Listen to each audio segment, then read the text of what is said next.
பங்குனி 12 புதன் தவக்கால சிந்தனைகள். இயேசுவுக்குள் பிரியமானவர்களே, தவக்காலம் ஆரம்பித்து ஒரு வாரத்தை கடந்து விட்டோம். இன்று உலகிலே எல்லா நிலைகளிலும் மாற்றத்தை தரிசித்துக் கொண்டிருக்கின்றோம். உடைகளில் மாற்றம், நடைகளில் மாற்றம், பழக்க வழக்கங்களில் மாற்றம், இப்படியாக நாங்கள் அடுக்கிக் கொண்டே செல்லலாம். ஆனால் மனங்கள் மட்டும் ஏன் இன்னும் மாறாமல் இருக்கிறது என்பது மட்டும் எங்களுக்கு புரியாமல் இருக்கின்றது. இந்த தவக்காலம் முழுவதும் விசேட விதமாக நாங்கள் மனமாற்றத்தை நோக்கிய பயணத்தில் ஈடுபட வேண்டும் என்று எமக்கு அழைப்பு விடுக்கின்றது.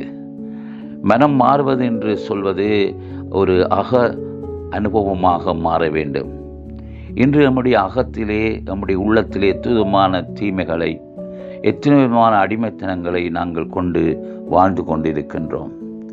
இறைவனுக்கு ஏற்ற வழிகளை விடுத்து தீய வழிகளிலே வாழ்ந்து நாங்கள் உலகத்துக்கு அடிமைப்பட்டு போயிருக்கின்றோம்.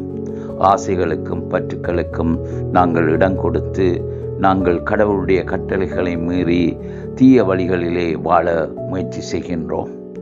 இப்படியான உள்ளங்களிலே உண்மையான மகிழ்ச்சியும் அமைதியும் இருக்க முடியாது என்பது எங்கள் எல்லோருக்கும் தெரிந்த உண்மை.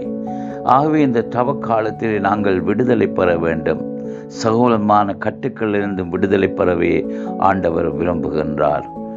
இன்றைய முதலாம் வாசம் யோனா நூலில் எடுக்கப்பட்டது. நினிவே நகர மக்களுக்கு மனம் மாற வேண்டும் என்ற செய்தியை அறிவித்த பொழுது அரசர் முதல் சிறு பிள்ளைகள் வரை அவர்கள் சாக்குடுத்தி சாம்பலிலே மனமாற்றத்தின் வெளிப்பாடாக அமர்ந்ததாக குறிப்பிடப்பட்டிருக்கின்றது. கடவுளும் அவர்களுக்கு ஏற்படவிருந்த அழிவை அவர் பின்போட்டு அந்த தண்டனை நின்று அவர்களை காப்பாற்றினார் என்று யோனா நூல் கூறுகின்றது. இன்றைய நற்செய்தியிலும் இந்த தீய தலைமுறையை பற்றி இயேசு எடுத்துரைக்கின்றார். அவர்கள் அடையாளங்களை கேட்கிறார்கள், புதுமைகளை கேட்கிறார்கள். யோனாவின் அடையாளத்தை விட வேறு எதுவும் கொடுக்கப்பட மாட்டாது என்று இயேசு கூறுகிறார். இன்று மக்கள் புதுமைகளையும் அடையாளங்களையும் தேடிச் செல்கிறார்கள். ஆனால் மனம் மாறுவதற்கு அவர்கள் தயாராக இல்லை. ஆகவே உண்மையிலே அக யாத்திரை செய்து எங்கள் உள்ளங்களை தூய்மைப்படுத்தி வெறுமைப்படுத்தி பாவ கட்டுக்களிலிருந்து விடுதலை பெறுவதுதான் உண்மையான மனமாற்றமாக இருக்க முடியும். இதற்கான முயற்சிகளை ஆண்டவருடைய அருளோடும் ஆற்றலோடும் துணையிலே நாங்கள் இன்று இந்த தவக்காலத்திலே முன்னெடுக்கின்றோம் அருமையானவர்களே. ஆனால் சில வேளைகள் இவற்றை பற்றி சிந்திக்காமல் ஏதோ வெளியரங்கத்திலே நாங்கள் சில நோன்புகளை நாங்கள் செய்துவிட்டு இந்த தவக்காலத்தையும் கடந்து செல்ல முயற்சிக்கின்றோம்.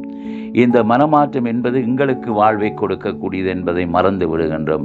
எங்களுடைய உள்ளங்களுக்கு மகிழ்ச்சியையும் அமைதியையும் கொடுக்கக்கூடியது என்பதை மறந்து இன்று எத்தனோ பேர் அழிவு பாதையிலே சென்று கொண்டிருக்கிறார்கள்.